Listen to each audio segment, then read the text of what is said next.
Começa agora o Diário de Pernambuco TV. No programa de hoje, o lançamento dos stickers migas da design Laura Salaberry em parceria com a Fink Olga. Adoro stickers e GIF, mas eu sentia falta de um pacote de stickers que trouxesse um ponto de vista feminino. Você sabe o que é VFX ou composição visual na indústria de cinema? O pernambucano Eduardo Bivar participou de grandes produções e apresenta um pouco da sua rotina profissional. Eu decidi mostrar um pouco aqui do trabalho da minha casa, dos meus projetos pessoais. O Brasil será homenageado no Annecy, considerado o Oscar do cinema de animação. 2017 marca os 100 anos da produção nacional. Conversamos com pesquisadores para fazer um apanhado histórico e analisar o mercado local. A gente não tem certeza de qual é a primeira obra animada de Pernambuco. Há indícios de que em 1968, um artista plástico, Sérgio Bezerra Pinheiro, fez um filme chamado A Luta, desenhando diretamente sobre a película. Mas o que a gente tem certeza assim, é que na década de 70, com o início do ciclo do Super 8, houve um boom na produção cinematográfica pernambucana, porque começou a se usar a película do Super 8, que é uma película barata, usada em festas de casamento, né, aniversário e tal. E os cineastas aqui pegaram essa película caseira e começaram a produzir filmes. E nessa época teve também um surgimento da animação em Pernambuco, com 11 filmes sendo feitos nesse suporte. E o primeiro deles foi Vendo Ouvindo, de Lula Gonzaga e Fernando Spencer. Depois desse boom que a gente teve na década de 70, com algumas obras importantes como As Corocas se Divertem, de Fernando Spencer, você vai ter um hiato, que é justamente o hiato do VHS. Né? E fazer filme de animação em VHS é muito difícil, porque você precisa filmar segundos para tirar um frame. Em 79, a gente tem a primeira animação em 35mm de Pernambuco, que foi Lula Gonzaga, que fez no Rio de Janeiro, chama Saga da Asa Branca, talvez a animação mais conhecida do estado.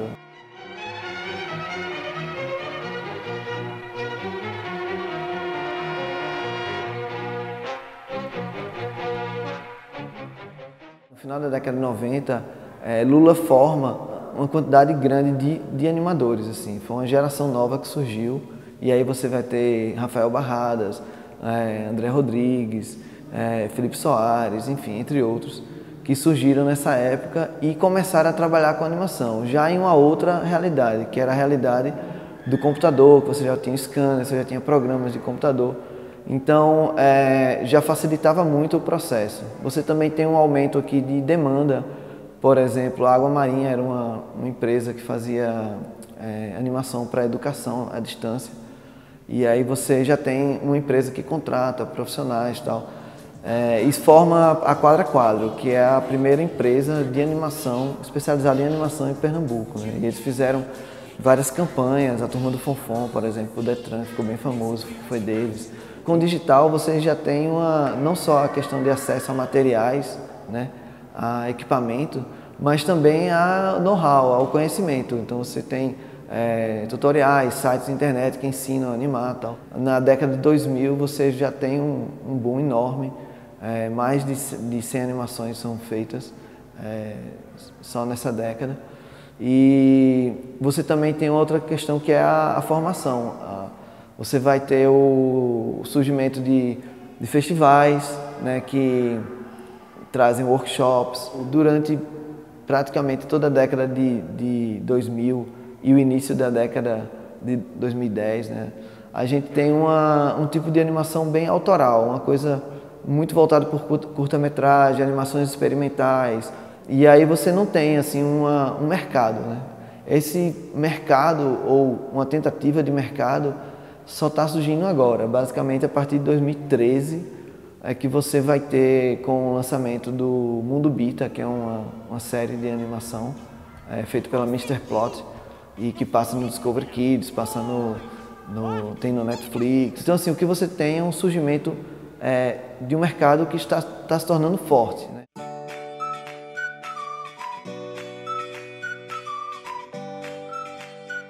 O livro, ele começou com a minha vontade de estudar animação. Nessa minha busca, eu estava querendo referências imagéticas e sobre o processo criativo de produções brasileiras. Na época que foi no final de 2012, eu encontrei 2 livros. A Experiência Brasileira no Cinema de Animação, do Antônio Moreno, um livro sobre técnicas de animação do Alberto Lucena Júnior. Porém, nenhum deles tinha o formato que eu buscava, que era um formato de referências, como os artbooks assim, dos grandes estúdios. E nessa minha pesquisa em busca de saber sobre o processo criativo das animações brasileiras, eu também descobri que as informações, principalmente a parte imagética dos filmes, eram muito difíceis de encontrar e são muito dispersas. E existem muitas informações equivocadas.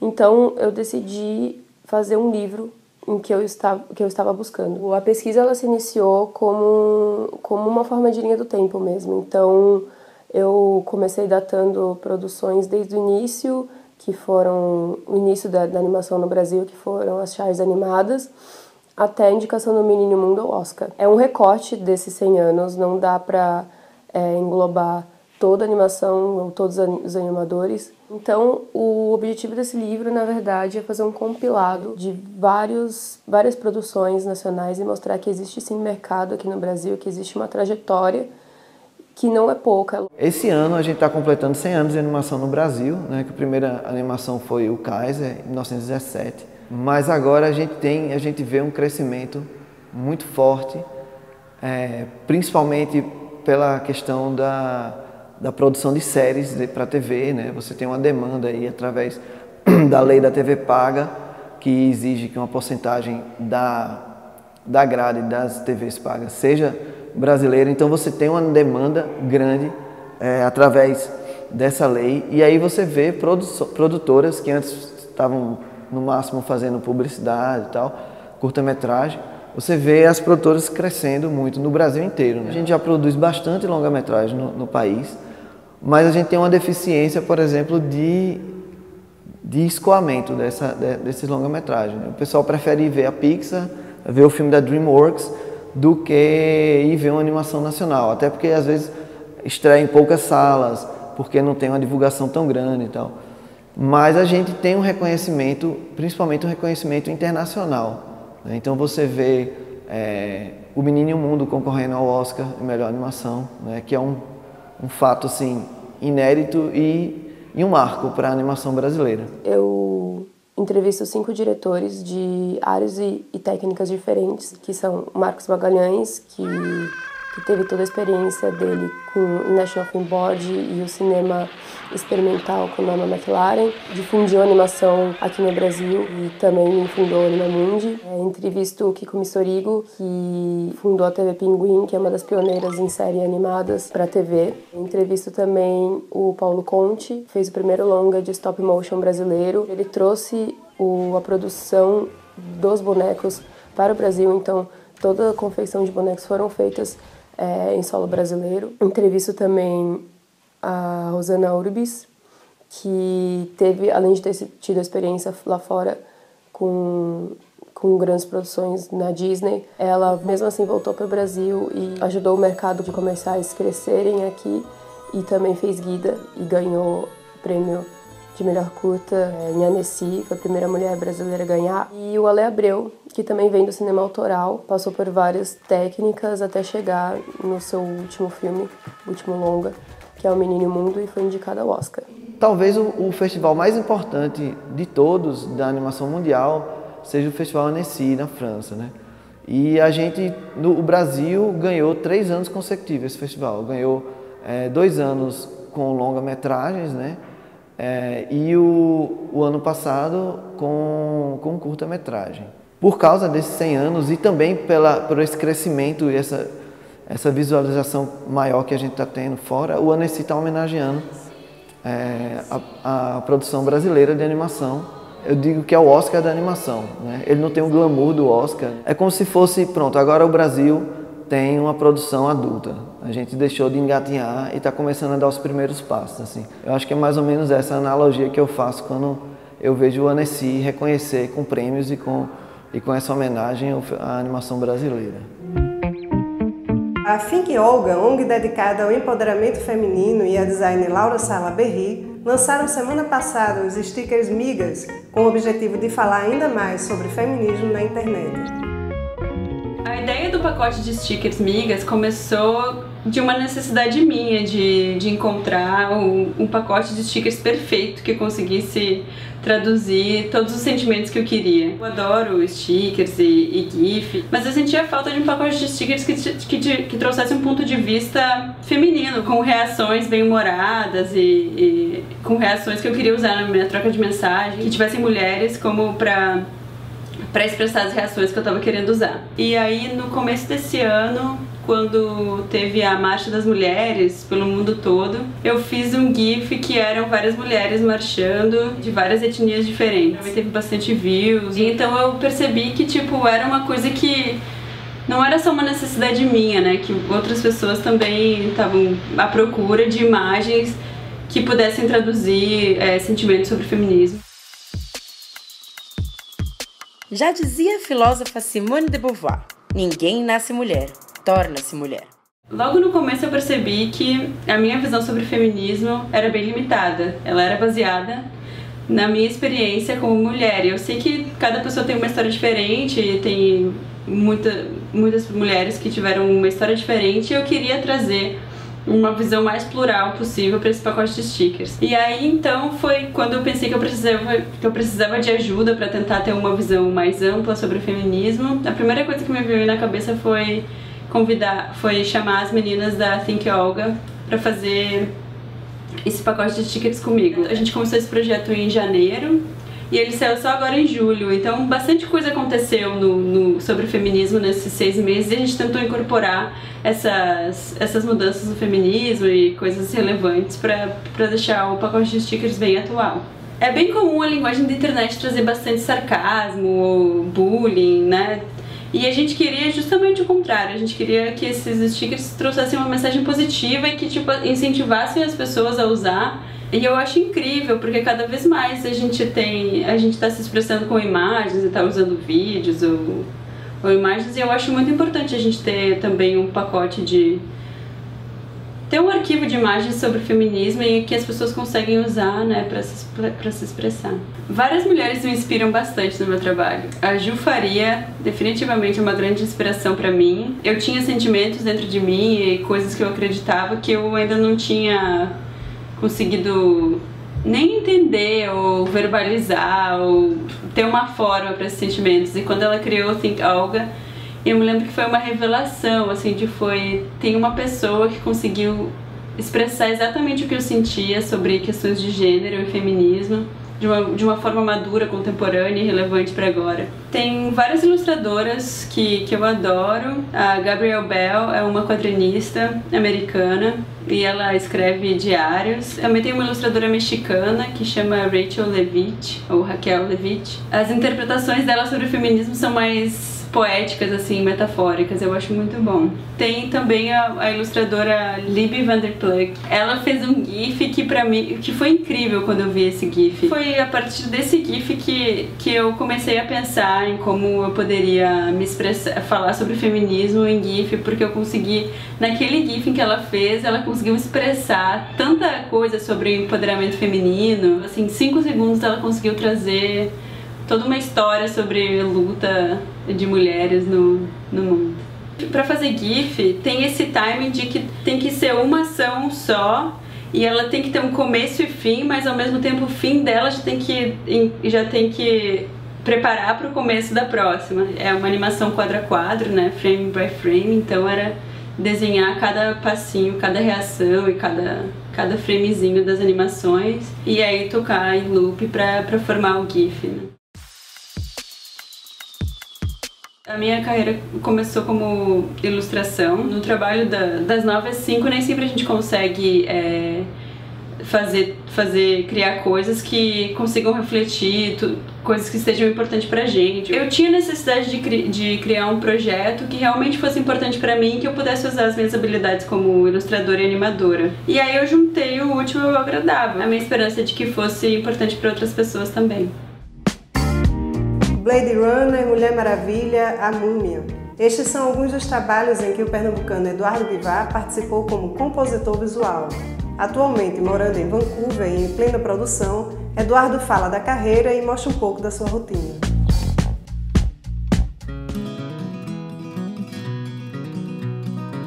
Opa, olá, meu nome é Eduardo Bivar, eu sou compositor de efeitos visuais.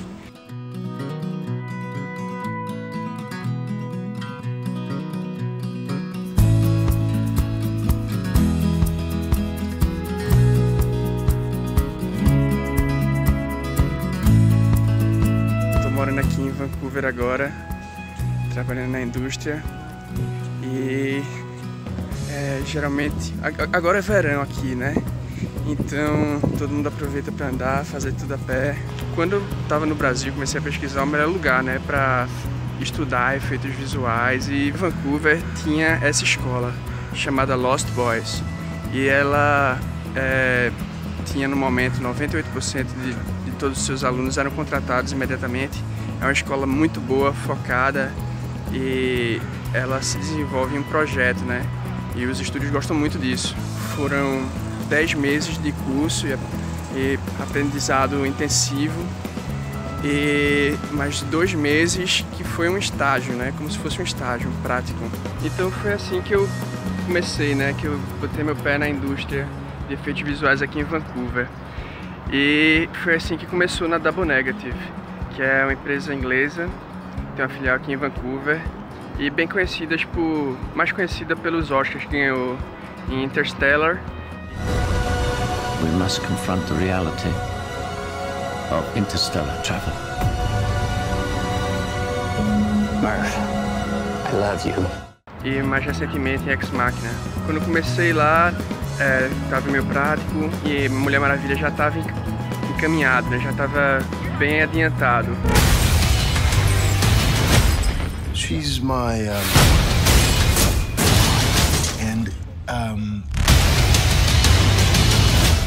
me fui para esse novo filme chamado A Múmia, que estava começando, e eu tive mais chances de fazer coisas mais interessantes.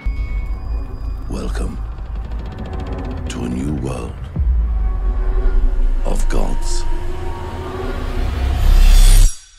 and monsters.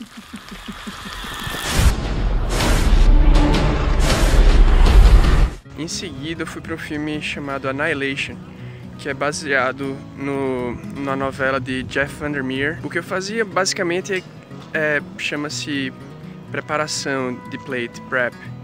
Ou seja, quando a produção grava uma localidade, grava o ator lá fazendo alguma coisa, série de coisas tem no set, né, que não podem ser mostradas no filme. Por exemplo, as câmeras, os cabos, as pessoas que estão trabalhando na cena. Então, o meu trabalho foi basicamente esconder todas essas coisas, né?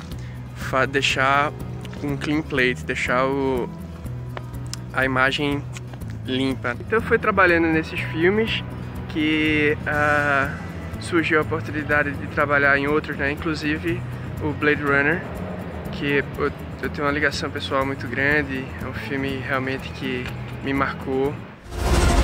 They know you're here.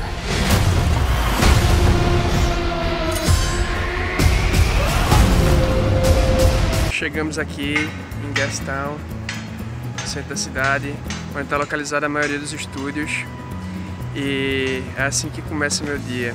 Quando está no estúdio não tem tanta coisa diferente para mostrar, pois basicamente é computador e conversar com as pessoas ao seu redor. Como eu não posso gravar dentro do estúdio, eu decidi mostrar um pouco aqui do trabalho da minha casa, dos meus projetos pessoais.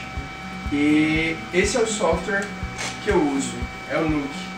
É como se ele fosse um After Effects, mas ele é desenvolvido nesse sistema aqui de fluxogramas. A curva de aprendizagem dele é muito importante e quem aprender isso no Brasil vai estar com um passo à frente.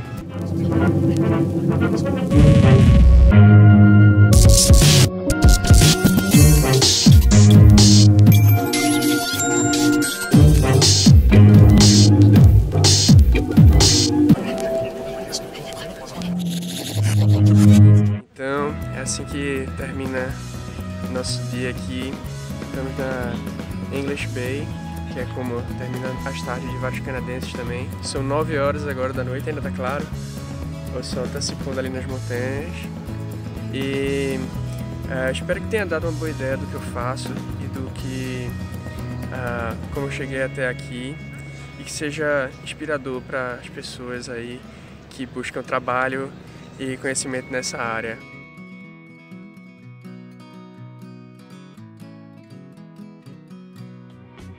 Este foi o Diário de Pernambuco TV. Até a próxima semana.